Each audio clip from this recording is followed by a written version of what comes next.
എടോ ഒരു താങ്ക്സ് ഉണ്ട് കേട്ടോ.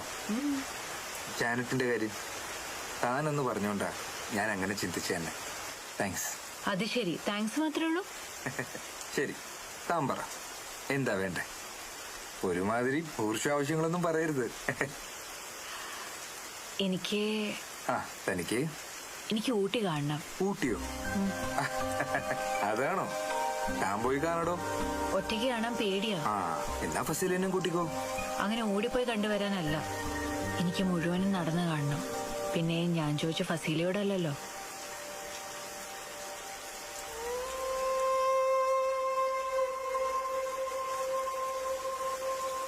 ശരി, ഞാൻ കൊണ്ടുപോവാം. നാളത്തെ ദിവസം കൂടി കഴിയട്ടെ. എന്നാ ഞാൻ പോട്ടെ.